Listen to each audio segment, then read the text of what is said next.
Hello bachcho, let's read out the question first. A potential difference of V equals to 20 plus minus 1 volt when applied across a resistance R gives a current of 2.5 plus minus 0.5 ampere. बोल रहा है कि एक potential difference है V 20 plus minus 1 volt का, इसे apply किया गया है रेजिस्टेंस के अक्रॉस तो हमें करंट मिल जाता है इन एम्पियर। सो हमें फाइंड क्या करना है, we have to find the resistance with limits of error. तो चलिए हम सॉल्यूशन देख लेते हैं, but before of that let's talk about the key concept which we will use here to solve this question. So basically यहाँ पर हम concept में देखेंगे अबाउट एरर कि हम इसकी value with limits of error कैसे कैलकुलेट करेंगे। सो सबसे पहले तो हम रेजिस्टेंस कैसे कैलकुलेट करेंगे, simply by using the Ohm's law, that is V is equals to I into R। So इससे रेजिस्टेंस पता चल जाएंगी, but what about the limits of error. So उसके लिए हमें रिलेटिव एरर कॉन्सेप्ट का यूज करना होगा। दैट इज लेट सपोज कि आपको एक क्वांटिटी गिवन हो x is equals to plus minus of delta A, second quantity given हो y is equals to b plus minus of delta b, ठीक है। और आपको थर्ड क्वांटिटी फाइंड करनी हो जो कि किसको रिप्रेजेंट कर रही हो, x बाय y को। सो यहाँ पर मैं c ना सपोज करते हुए z सपोज करता हूँ, ठीक है। आपको जो थर्ड क्वांटिटी कैलकुलेट करनी है वो z है और वो x बाय y के फॉर्म में है। सो इसके लिए जो रिलेटिव एरर होगा वो किस तरीके से हो जाता है, delta c by c is equals to delta a by a plus delta b by b। So बस इसी कॉन्सेप्ट का हम यूज करेंगे, जहां पर c जो है ना ये किसको रिप्रेजेंट कर रहा है, z is equals to c plus minus delta of c को। तो चलिए इस कॉन्सेप्ट का यूज करते हुए यहाँ पर हम सॉल्यूशन से स्टार्ट कर देते हैं। तो सबसे पहले तो मैं ओहम्स लॉ का यूज कर लूंगा, ठीक है। So V is equals to क्या हो जाता है, I इंटू R। मुझे कैलकुलेट करना है रेजिस्टेंस को। सो यहाँ से I will be equals to V divided by I।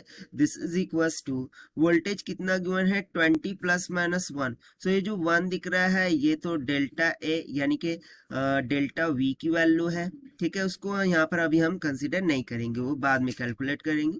सबसे पहले हम इसको सिर्फ 20 कंसिडर करेंगे डिवाइडेड बाय करंट कितना बोल रहा है 2.5।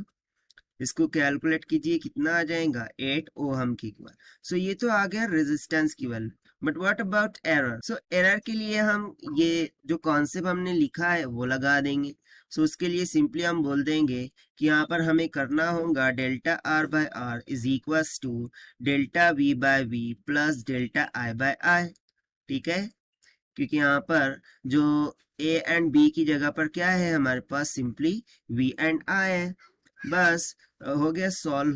तो चलिए delta R by R this will be equals to delta v कितना बोल रहा है 1 वोल्ट, ये 1 वोल्ट एक्चुअल में क्या है delta v divided bye v कितना है 20 प्लस डेल्टा i कितना है 0.5 डिवाइडेड बाय आई कितना है 2.5। सो ये कितना निकल के आ जाएगा, देखिए 20 25 100 हो जाता है, दैट इज 0.05 प्लस यहाँ से 5 5 2500, एक्चुअली ये 0.2 हो जाएगा सिंपली, राइट। इसको ऐड कर देते हैं कितना हो जाएगा 0.25, बट हमें डेल्टा आर फाइंड करना है ना।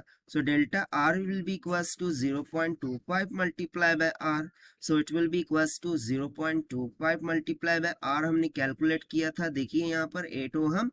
सो इसको यहाँ सब्स्टिट्यूट कर दीजिए, कितना आ जाएगा 2। सो जो एक्चुअली डेल्टा आर की वैल्यू है वो कितनी आ गई 2 के। सो फाइनली हम यहाँ से बोल सकते हैं कि जो हमारी रिक्वायर्ड रेजिस्टेंस है for the given one with error वो क्या आ जाएंगी, R will be equals to, और let's say R final will be equals to R plus minus delta of R।